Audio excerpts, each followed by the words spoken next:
Thanks for joining us today on the Uncommon Legacy Podcast. Today our guest is Shawn Bolz. Shawn and his wife Cherie are the Senior Pastors of Expression58, a Los Angeles-based church reaching the entertainment industry and the poor. Shawn travels the world as a sought-after, inspirational, prophetic voice and leadership development specialist. He has written several books, including Throne Room Company, a best-selling Keys to Heaven's Economy, and the newly released Translating God. Shawn operates in a powerful prophetic gift and has some incredible insight into learning to hear God. We are honored to have him on the show today. Please enjoy our interview with Shawn Bolz. Shawn, thank you so much for being with us today. Hey, I'm so glad to be here. Now, Shawn, you are a lot of our guests that we have on our show, some of them are pretty well known, some of them aren't. You're somebody that, if anyone were to go and look you up, they could find out quite a bit of information and media and just kind of hear bits of your story, and some of the books you've written have included some of that stuff. But we'd love to kind of hear in your own words. We're very much about the journey that people are on. A lot of times when we see people get a pretty good snapshot kind of where they are now, and it can be easy to think that they've kind of always been in a place of notoriety, and we know that's not always the case. And so we'd love to hear about your journey and kind of take us back kind of before your days in ministry began and all that when you were younger, and just what was life like for you growing up? What were your parents like? I feel like the days of ministry always were there because my parents were chasing revival from the time I was a little kid. And my dad was a colonel in the Air Force, or ended up being a colonel in the Air Force. And my mom was a house mom, but they had gotten saved through my brother who passed away. His death, actually, they brought them to the reality of Jesus through an encounter they had. And so they ran after Jesus, but they were charismatic Catholic, and they ended up meeting a man named John Wimber at a grocery store. Wow. And he was just starting a home group in his house and was telling them he believed in healing, and they did too. And so they converted from Catholicism to join his very first home group, which birthed the Vineyard movement right after that. And so we were just around like a lot of really good stuff and really hard stuff growing up. Like I was around a lot of special things that God did during, like right after the Jesus People movement, I guess it would be in the height of it. And I got saved at a place called Melody Land where Keith Green was leading worship. Wow. And so I feel really young, even though I'm 41. I feel like I'm like in my 20s still. So when I look back at my history, I'm like, oh yeah, I was around then, kind of, even though I was a little kid. But my sister and I got saved back then, and we really loved God. My family made it really fun. We did go through the religious ups and downs, being second-generation Christians. My sister and I were like, why can't we watch MTV, or why can't we watch television or listen to radio? And then my parents kind of detoxed some of the religious charismatic stuff that they were involved with, and went, yeah, you guys need to learn how to manage your own freedom, and you guys are making good choices, so we're going to help you out with that. But so I kind of grew up with parents who were learning in front of us how to do Christianity, and they were exposed to a lot like rapture revivalists, people who try to get you saved based on preaching, that you might be left behind. Like they went through all these like waves of craziness. And so my heart was like growing up, and by the time I was like 15, 16, I had never had a time away from the Lord, but I was like, I need to see that you do this outside the church, not just inside the church. Like everything we've seen healings and radical, encounters with God's voice for whole churches and that kind of thing. Like I witnessed a lot, and I was like, I need to see that outside. I need to see that your love transforms the world. So I, started on a journey when I was like 15, 16 with a group of other teenagers, and we just prayed, and we would ask God what to do and where to go. And we would see, like one time he told us, go to a group home for, bipolar boys. And we didn't even know there was such a thing. So we found one, and it was teenagers, and we started just going and doing outreach there and like serving and helping. And I worked there for a summer, and every one of the boys got saved. And about 4 of them weren't diagnosed as bipolar after, a year or two. They just kind of balanced out because of their faith. So like just hearing God's voice and like running after him in real ways outside of the context of the church, still church centric in the sense that I was very involved in the church, but I just had to see that like what my parents treasured, what God was doing in protracted meetings, or like when they'd run after a tent revival or something, I had to see that same God of love would manifest to a Muslim, or manifest, like that love to anybody. Like, and so I grew up more liberal, not like liberal in politics, but liberal in my Christianity. My parents were scared all the time. They were like, where are you tonight? You didn't get home till 3. And I'd be 16, 17. We were ministering to prostitutes. It was amazing. And they're like, what are you doing? What? So they had to ground me a few times from ministry, which was probably pretty funny. That's awesome. That really is funny. That's amazing. Yeah. Shawn, one of the things you mentioned a minute ago about being a second generation Christian and kind of having to go through the religious detox of that. I'm also a second generation Christian, and I've seen that like culturally, and maybe you could speak to that a little bit more about at least in my circles right now, culturally, it seems to be happening quite a bit, and there's kind of this renaissance to the person of Jesus Christ outside of charismatic Christianity and the like. So, what do you think is kind of going on in current culture regarding kind of an awakening to who Jesus really is outside of just what you read about him in the Bible, but really about how you experience him? I love that question because I think the church at large is in a great, huge detox from something that's religion, not love. And so I look at people who, use the terms mercy or use the terms holiness, and they have no idea what they're really saying. It's become a religious formula versus a relational formula. So like looking at holiness, it's like I grew up for a long time. I thought holiness was to live sinless, and I was even in churches that they would tell you like the ideal form of Christianity is to live as sinless as possible. And so, we're all trying to perform to achieve that. And then we're human. And I'm like, even though I wasn't like, had huge gross immorality in my life, I still had like stuff. And so I'm like, especially as a young man, I'm like going, how do I handle my desires towards women? How do I handle, all of these things? And I remember just going, I don't know how to do this. And I asked my dad one day, we were walking down the street, and I noticed this really pretty woman, like that would have been in his age group. I'm like, she's pretty, huh, Dad? And he goes, oh, I didn't even notice her. And I'm like, how could you not notice her? Like, he goes, well, I mean, I noticed her, but I didn't like look back. And I go, I never see you notice women. Why don't you look at women? Like, why? I don't understand this. Like, it intrigues me. And he goes, I have your mom, and we have, decades invested, and I love her with all my heart, and I treasure her. So if I look at somebody else, I'm looking away from her.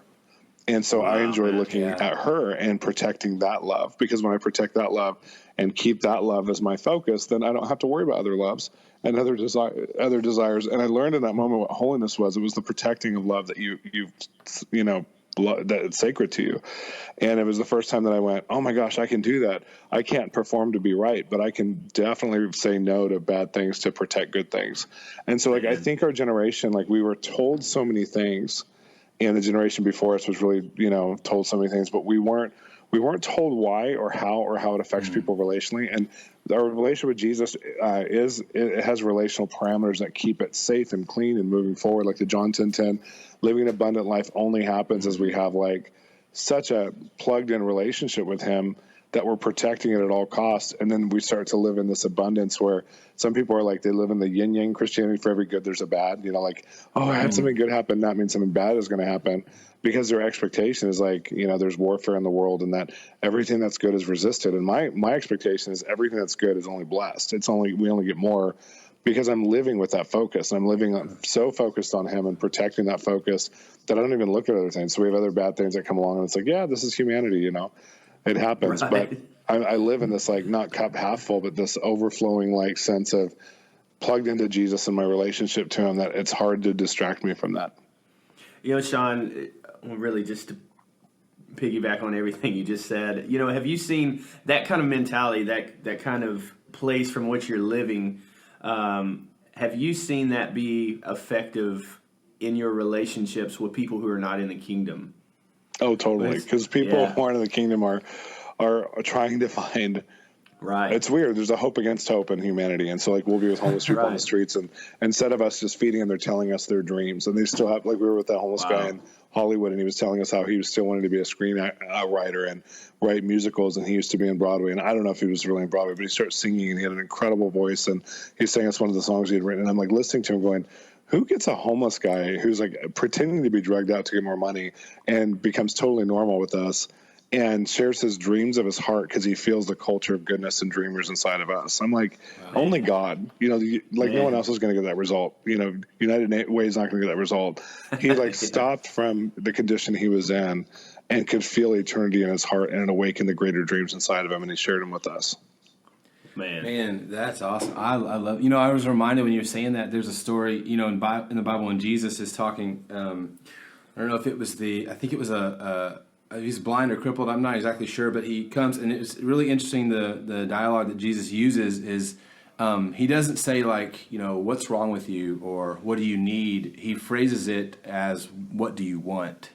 And in a way that he's like trying to speak to the desire within the man, not the need within the man.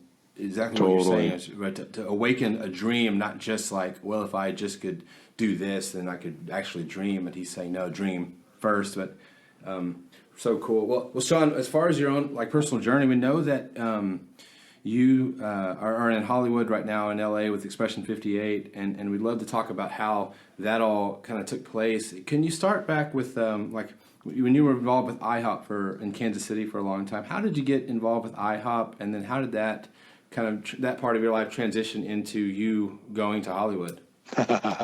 Well, IHOP wasn't really part of the Hollywood journey because when I was there, at least the duration time I was there, I had an incredible time there. And I'm so grateful for Mike Bickle and Alan Hood and all the leaders there.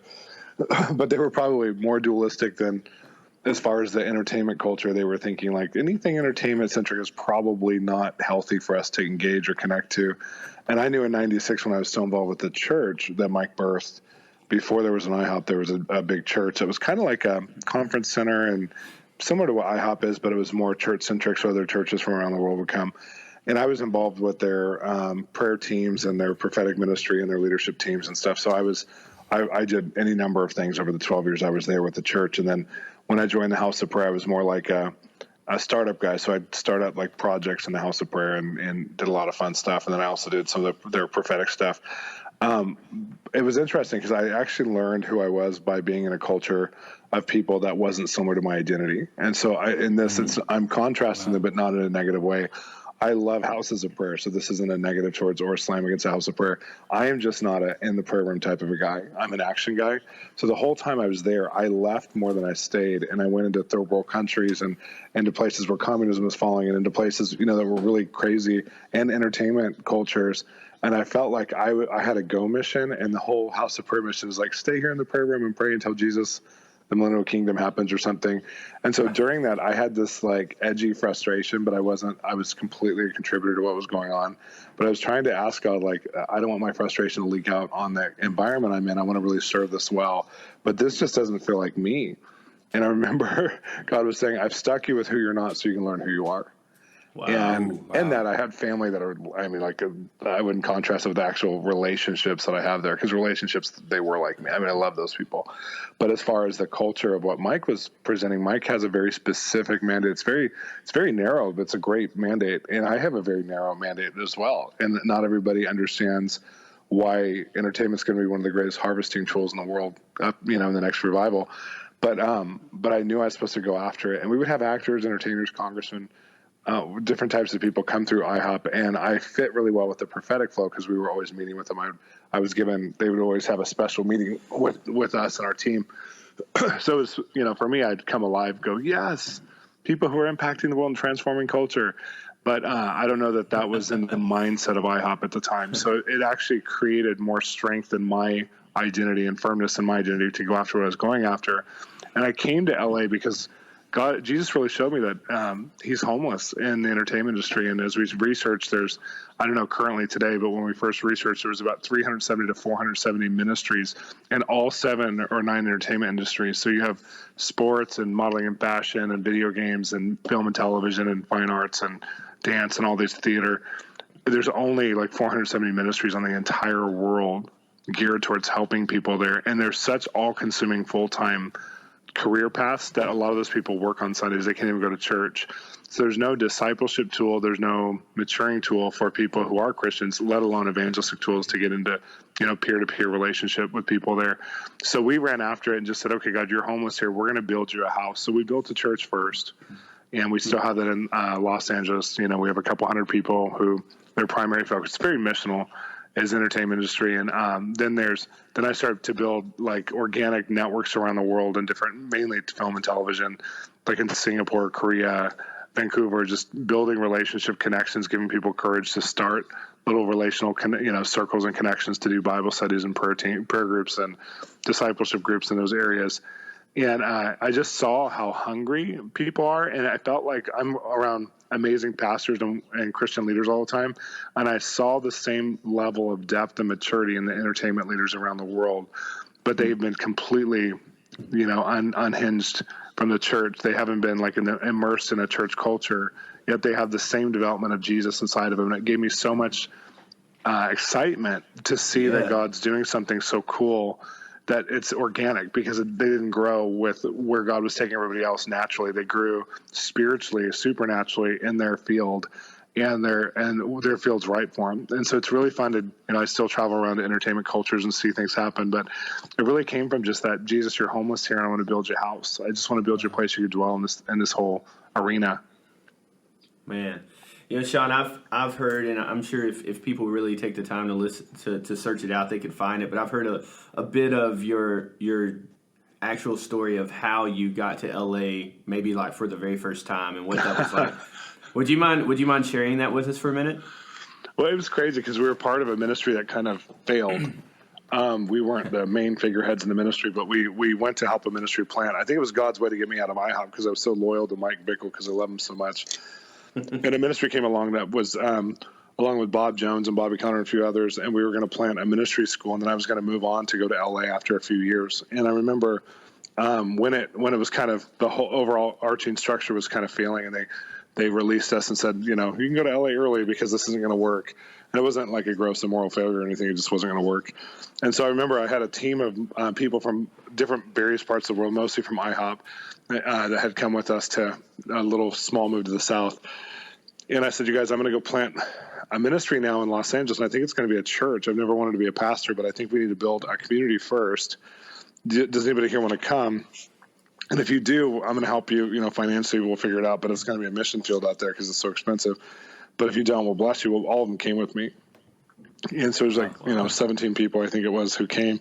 And we didn't have any money. It was during the recession, and 6 churches that we were connected to, that we're friends with, failed financially and dissolved the month we came. Wow. Then 6 other churches had just failed because of immorality in the team and with the senior pastors. And so the 12 churches that we were semi-connected to, and some were really connected to, were just gone. And their people were like homeless puppies. I mean, they were just like, what do we do? Wow. Trying to figure out, and they were all mostly charismatic churches. There was a couple conservative churches that also failed at the same time, and of different reasons, but they were bizarre failures. I mean, bizarre. So I came in going, God, you're sending me to LA, and everything we know, everything we're connected to, other than H-Rock Church, thank God for them, was pretty much gone. Like we just didn't have any. We were going to have to build brand new connections, and so we were a little intimidated. But when we moved out here, I remember my team asked, when are we going to move? And I said, we'll move in May. And so I came out on a scouting mission in April, and I met with a real estate agent because we needed to find a place that would be like a ministry base. And I was looking for something that some of us could live in. I was single at the time. We could live in, a few of the guys, and then also use it as offices and maybe birth the church. And I was like, I need a hybrid. I need a unicorn type building for us to be able to do this. There's no way this is going to happen. And we were looking for just our house on Westside Rentals, which is the rental site out here. And I was looking at just, $2,000 a month, which gets you nothing. And I felt like God said, look at mansions. And I'm like laughing, going, God, I'm not that kind of person. I'm not, we have no money in the bank. We just went through a financial failure with the ministry we were at. Like all the ministry we invested, it just kind of dissolved. And it was also 2007. So it was the recession where everyone was losing their money. All of our supporters had stopped supporting us.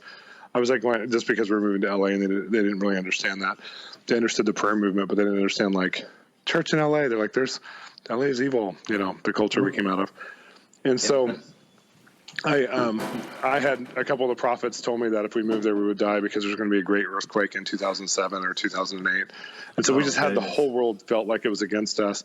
And I called Bill Johnson randomly. I had his number from Pastor Bill from Bethel, and I just left a voicemail. I'd never called him before, and I left a voicemail, and I said, hey, Bill, this is Shawn Bolz, and, we've done a few events together. I knew he knew me, but I didn't know he meets everybody. So I was like, I don't know if this is 2006 still, actually. I said, I don't know if you have time for this, but we're going to plant a church in LA, and we have no support because everyone we're involved with thinks LA is going to go into the ocean soon. And we love them. We don't, but they have massive judgment towards LA, but we feel like we're supposed to get together and start a ministry. And we just came out of a ministry that failed. And so we're kind of messy, but we're super happy. And so, but we don't know what we're doing. We have no money to get there, but we're just going to go for it. We're going to go YWAM style, And so he calls me back in like 15 minutes later and says, Shawn, God has had you on my heart like so much. And I just bought your Keys Evans Economy book for everyone who is one of our partners in our whole church. So he'd bought thousands of my books to give away. Wow. Then said, I'm so impacted by you and your message. I need you to come here right now. Like, can you come here this week or next week? And I'm like, I actually had trips planned for like the following month. So I went in December, and he prophesied over us and to plant the church in LA, and said, we'll cover you and we'll help you. And we can't support you hugely financially, but we can support you and send teams to help build, because I have a desire to see the entertainment industry, and so does Benny, impacted. This is like a secret dream of ours. We love what you're going to do. We totally believe in it. And they did give us money, which is crazy.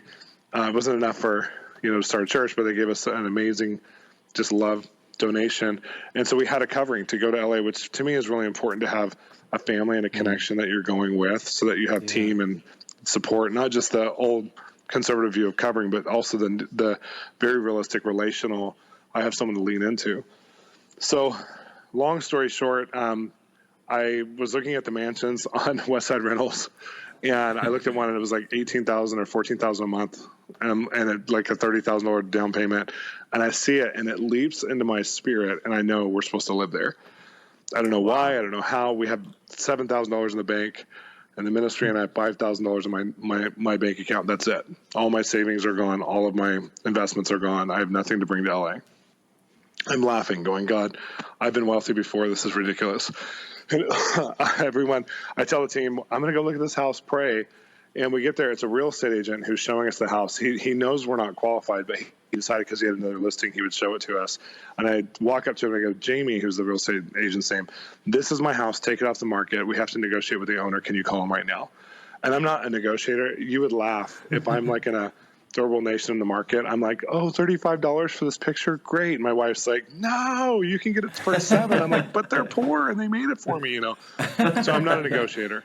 So long story short, I go, Jamie, call the owner. So he calls the owner, and he's like, you're so weird. I love you. And calls the owner, and he wouldn't let me talk to him. He made me talk to him, to the owner, and the owner is a celebrity. And I said to the owner, I said, we're gonna plant a ministry here where we touch the poor and entertainers. We want to see them like really discipled, have life skills. We want to see them changed in their life. I don't know of your foundation for Christianity, but this is what we want to do. And I just described the vision, and I said, but we don't have the money for $14,000 a month, nor do we have a down payment. So I don't know what you're willing to do for us, but we want to move in like this week. So he's sitting there on the phone. You could hear he's like really thinking. And he goes, I like this guy, Jamie. And I could hear her, even though it was on speakerphone. He goes, I like this guy, Jamie. Jamie goes, but we have a full offer from the doctor in his family. Let's go for the doctor. And in front of me, Jamie says that. And the actor goes, no, my mom's a Baptist preacher, man. And I just feel like we're supposed to like bless something that God's doing. And the actor is actually in a cult. So he's not a Christian. So he's because of his grandma, he's like, I want to do that. I want to see actors like building missions to the poor. I want to see people like, I had such a bad time when I came to LA. If this group is going to give him a good time, ask him what he can pay. And a number came into my head. I said, can we pay $7,000? He goes, well, for $7,500 a month, you can do it. And then I'm like, okay, we can't pay a down payment. He goes, just pay me 1 month's rent.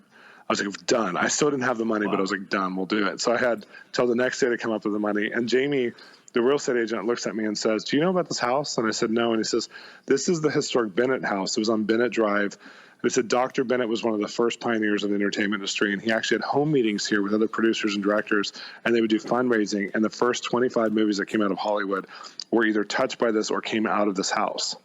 Oh my goodness! And I'm looking at him going, "Wow!" This is crazy, Oh my gosh! So we leave, and I think it was while we were still there. My assistant texted me and said, "Hey, this group from Korea who is completely dualistic, doesn't like the entertainment industry at all, and is wondering why I'm moving to LA." The pastor, because I had blessed him, he said he wanted to give us a token, like a 10% of a huge amount of money that came in their church. So my assistant said, "Hey, he just is sending us $7,000." It was 6 or 7, I can't remember. And I should remember that detail. It's an important one. But so I'm like, that's awesome. That's like almost half of what we need. And then he texts back a few minutes later and says, hey, I'm wrong. It's for 2 months or 3 months. He's going to send this amount of money. I'm like, that's awesome. That's almost the full amount of rent. We're like, this is getting good. We have no supporters. We have no partners. We have no church members. We're brand new, but God's giving us like ravens. And then the last text I got was, oh, I'm totally wrong. I'm so sorry. He's giving us $60,000. And it's in the account right now. Whoa. We never had a gift that big. I was like, what? I mean, I literally fell on my knees. I was like, yes, this is so weird and so God and so big.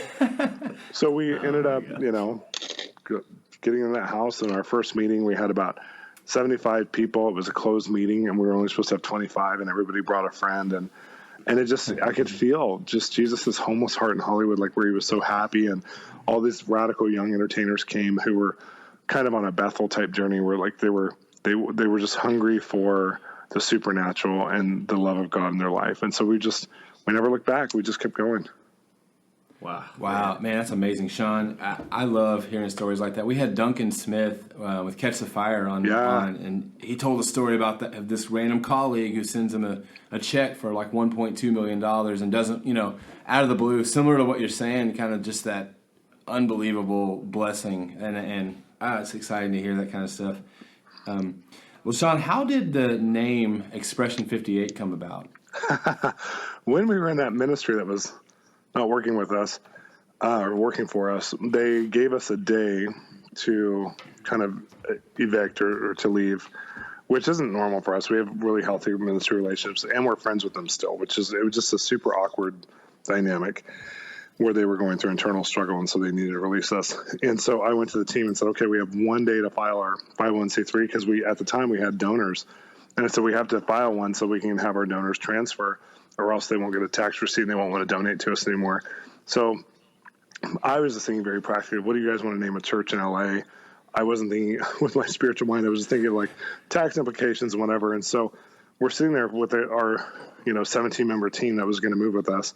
I said, what do you want to name this ministry? And so we prayed, and it went on for 2 hours, and we had to file by a certain time that night. And it was like 15 minutes before that time I had to give the lawyer, the name. And so one of the girls who's 16 at the time, goes, you guys are way too complicated. You guys are, we're creative and we do justice, Expression and Isaiah 58, Expression 58. That's what it should be. I was like, done. And I just ran out and called the lawyer because it was just we love Isaiah 58. It's one of our main key scriptures as a body, but it's all because there's 26 benefits to living a life towards justice that's detailed out there. But we also love God's first revealed identity was as creator, and so we wanted to have some sort of creativity message in our name. So it actually worked really well. I thought we would change it when we got here, but seriously, people all the time will come to me, oh, you're the pastor of Expression58 or E58. I've been there, or I'm going there. It's just crazy. In public, people remember our name because it's so, like a club or something. Wow. Hey, Shawn, just real quick before we move to the next question, we just want to be respectful of your time. How much time do you have kind of left for? I have till 10 o'clock, so 30 minutes. Oh, well, we definitely won't take that long. So we just want to make sure we were honoring the time. Yeah. So. You're so nice. Yeah. So, Shawn, you have a strong prophetic gifting. It's one of the things you operate in pretty regularly, at least now. We've heard, if anybody kind of follows you around Facebook, that they've heard as well. You give some words of knowledge and prophetic words to people they're extremely accurate and detailed. Can you remember the first time you had an experience like that, where God gave you such detailed information? How did you deal with that? How did you wrap your mind around the fact that was happening and have the courage to even do something about it? Yeah. That's why I'm so grateful for my family, because, if you read my book, Translating God, I talk about this a little bit, where my family just believed in revival, and they believed what that meant to them is that Jesus wanted to talk to the world and change the world back to his original plan. Mm-hmm. And so they would lead prayer meetings and home group meetings. My parents were always leading a Bible study on whatever Air Force base we lived on, and they'd always have, some of the Bible studies were bigger than the church. We'd have like 200 airmen, that my dad, being an officer, that he would spend time as a Christian leader to these airmen. They'd all come, and they really idolized my parents. And so my parents, would just bring us as a family and say, hey, you could be doing all kinds of stuff, but we think you'll have fun if you do this with us. We're not going to ask you to sit in color. Like, why don't you ask God? This is from the time I was like 5. We'd go to old folks' homes and all kinds of places, like, come minister with us. So we'd pray as a family, what does God want to do tonight? And we'd all get our little assignment, we'd from the time I was 5, what is God going to do? And I'd be like, I think he's going to heal a lady's back, or I think he's going to, touch some men's hearts who have broken hearts. And then we'd look for our assignment in the meeting, and we'd either do it publicly or privately. Like, we'd either grab a microphone and we'd do it privately. So I grew up in a culture where my parents didn't believe in junior Holy Spirit, or like little God inside of us. They treated us like we were their equals in the ministry. And, we would do, when our capacity was little, when we were real little, we'd just have like one little mission. And then when our capacity got bigger, we'd have a lot of mission where we'd have a lot to share or do. And so I grew up in that culture, but my family was very evangelistic. A lot of the airmen weren't saved. We saw raw discipleship all the time. My oldest sister, who was 11 years older than me, was bringing like people to live with us all the time, which I carried on later on. And like some were homeless, some were like youth that were like disenfranchised. So my mom, when she did a lot of inner healing and counseling type stuff, not trained, but just would do it just naturally in the environment. She would just bring me or my sisters into it and just say, hey, come listen to this, unless it was super adult oriented.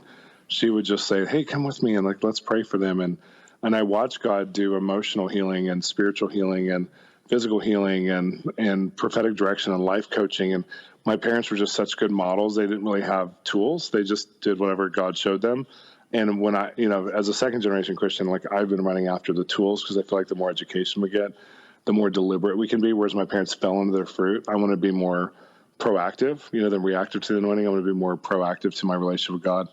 And that's, again, no judgment towards my parents. I'm so grateful for the environment. But I learned from watching them going, oh, there has to be better tools for what we're doing.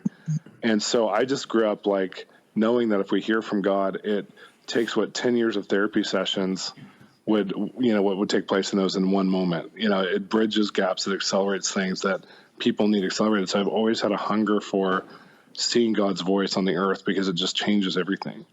Wow, man. Yes. Yeah, Sean, awesome. When we talk about, we don't even know all of our listener base, who they are, what their backgrounds are from necessarily. So when we talk about the prophetic and we mention those words and, hearing God speak, that can seem kind of scary to people who maybe haven't experienced that or don't know that they've experienced it even. Can you talk about a little bit what it looks like for someone to hear God speak to them? Totally. How does somebody know that God has spoken to them? Yeah. Well, the good thing is if you're saved, you've heard his voice at least once because you got saved. He pursued you. Right. Yeah. John 10 says the sheep know his voice, which means that something inside of someone who got saved said, I need to know you. And that actually started with God's desire first. God wanted you more than you wanted him, which means that somehow he revealed himself to you. It may be mysterious or it may not be identifiable. It may just be a emotional, heart, or spiritual connection. But you can develop that, which is amazing. You can develop that sense of connection to God, which is God's voice, or is God's nature being revealed to you. And Ephesians 1:17, where it says, Paul says, I pray that you would have spirit of wisdom and understanding, which means that the Holy Spirit would give you understanding and connection in the deepest way possible to the revelation of who Jesus really is to you. And so we inherently, as Christians, automatically have fast track to God's voice, but the whole world God's speaking to. The whole world's filled with his glory. The whole world is connected. So there's people who, before they're saved are feeling very connected to their purpose or to their, sense of destiny or calling on the earth or their family. There's great parents who God's interacting with, but it's almost like the road to Emmaus, the two disciples who are walking with Jesus and they have no idea that the resurrected Jesus is standing next to him. And they're talking to him about all the things in the Old Testament and how the Messiah will fulfill them. And then he's explaining everything, and they're like, you're brilliant. And they get to the house, they're like, you have to eat with us. And he disappears. And they're like, oh, we were with Jesus. They have this moment where they realize that he made everything make sense. And I feel like I meet people all the time. Like I was with I was walking the subway in Honolulu, and there were some prostitutes on the street. And one of the guys was trying to sell me a little teenage girl, 15-year-old, 16-year-old girl prostitute. And I was like, heck no, not on my watch. So I went over to talk to the whole crew of them. And I was like, hey, do you have a dream? And she's like, no. And I was like, let's pray together. I'm a Christian. Borrow my faith. I hear from God. I'm like super connected to him. Let's just pretend like you are too. Let's just we'll pray together. And I'm going to pray some things and you ask for the answer. So I said, God, you thought of me for millions of years before I was ever created. What did you make me for? What is something that I could do in this life that will make me extremely happy? That was your original plan. And she goes, oh. And she saw it, and she had her eyes closed. She goes, I'm supposed to be a cook or a chef, And I'm like, that's awesome. Did you love to cook? She's like, I love to cook. I'm like, okay, let's ask him for one step you could take towards that, in this lifetime and for the next couple of weeks, because he has a plan for you, but he also has a way to get towards it. So let's ask him because he's that good. So she closes her eyes again, and she's like, okay, well, what's one step God I can take? And she goes, my uncle owns a diner. I think he'll hire me. And I'm like, he'll hire you? Will you call him? And she goes, totally. My mom hates my uncle. What ended up, long story short, is she gets hired by her uncle. She calls me at her 17th birthday and is like, my uncle's going to help me open a restaurant. I'm like, good. What, are you going to go to college for it? She goes, no, we're opening a restaurant right now. We're like another diner, and he's going to give me 50% ownership. And I've learned so much in the 6 months I worked for him. And she's flying. She's off the street as a street prostitute at 16. And she's flying, like, because God wants to speak to all of us. Like he's a good father. And when we learn how to hear from God, we have to think of his roles in the Bible of how he'd want to talk. He wants to talk as a father, as a creator, as the bridegroom, someone who loves us like he's our husband. So those three areas are like his words line up with those kinds of three identities as far as his goodness, his nature, his protection over us. And so all of us can hear from God. It's just a matter of learning how to wait and listen and not just do devotional prayers that are us talking, but are actually like listening prayer and connecting prayer and believing that he wants to. And a lot of people get discouraged because they try like 2 times and like, it didn't work for me. I'm like, would you do that in a relationship? If you really liked a hot girl and you weren't married and you're like going after her, would you be like, I tried to talk to her twice and it's over? You'd be like, if you saw her every day, you'd be like using every signal you can put out there to show her that you liked her. Well, with God, we have to, keep trying and be perseverant. And then all of a sudden something happens where when the flip switches, we realize you've been talking all along. I just didn't understand how to hear you. Okay. You pursued me more than I pursued you. And I love that point in people's lives where they go, oh wait, you've highlighted scriptures to me. That's how you were talking. Or you were in this conversation where you gave me wise counsel to one of my best friends. And it wasn't them, it was you. It was like they had your voice inside of them. And when someone understands how God's talking to them all along the way, it's so beautiful because they realize how connected he's been all along. Wow, man, that's awesome. Shawn, I've heard you, there's a lot of video, of prophetic words and things that you've given that are very detailed, or whether it's like directions to someone's house, or you'll just see a picture and it's like that person's name or something. And I see you use a phrase a lot where it's like, well, this is just part of my process. And can you talk a little bit about that specifically? I believe God speaks to us in ways that aren't, that are maybe very personal to us, and he can use movies or video games or whatever. Is there like something specific that that you've noticed is kind of like an unusual source, so to speak, of God speaking to you? No, I feel like I have the most typical source because I'm a creative person. So when I use the word, even the word, that's part of my process. It's kind of like when people are asked, how do you know how to act the way you do if you're an actor? And they say, well, it's just my process, meaning like there's something that I do to get me ready for that acting. Like I have a friend who every time he's about to go on stage as a Broadway actor, he does all kinds of weird vocal exercises that he doesn't really need to do for his mouth. He needs to do for his mental energy to be connected. And so each one of us has a process and when we're going to try and engage people or engage something. And so for me, prophetically, I'm actually a scaredy cat and I'm a little bit introverted. And so I don't like to talk to strangers. I don't like to get up on the stage and try and I do the prophetic all the time, so it's not a stage-oriented thing. I'm only doing it on the platform to model something that's available for all of us and to help create those moments where people go, I want to do this too. So I'm not doing it to get accolades or to try and connect or to be a prophet or to be amazing. As a matter of fact, most of the time I don't feel very amazing at all. And so for me, it's just a model. And I was modeled the prophetic, and that's what made me hungry for it, because I was modeled people who went after words of knowledge, which are the detailed information that make people feel connected to God. And so for me, I'm like trying to be a good model of the process of both trial and error, and also the process of when it's like beyond just me and it's, I'm not just going by faith, but all of a sudden there's an encounter that happens. And I think people can learn more by watching than they can by reading, the principles. Yeah. So I've just been trying to be a model, but I've also modeled that, like, I don't always get all the information right, but I'm trying to, in my head, like a lot of times in my process, I see word association. So I'll see someone who looks like my sister Jennifer. I'm like, I bet you, I feel like God's drawn me to that detail because her name is Jennifer, or maybe her middle name's Lucille, like my sister or whatever. And so I'll ask him, is your name Jennifer? Like this is on the streets all the time. Like, is your name Jennifer? No. Oh, okay. Why'd you ask that? Well, it's funny because I'm a Christian, and when I was looking at you, I thought of my sister who I really love, and oh my gosh, my sister's doing so bad right now. It's so hard. And then I'm praying for their sister. It's not even about the information itself. So I've learned by the reason why I'm not like, the Lord told me, is because I don't know what the Lord's telling me. I just have clues and indicators to create conversation.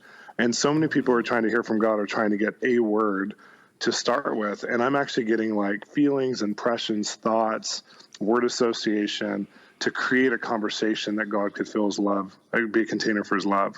And so if you're always looking for a word, you may not ever get it.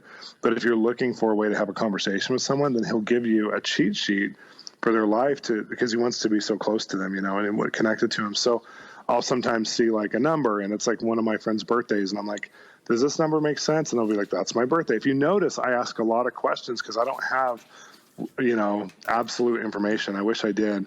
And I write a lot of things down because I have the worst memory in the world. So I have I had a mathematical dyslexia problem when I was growing up, which means it also affects memorization.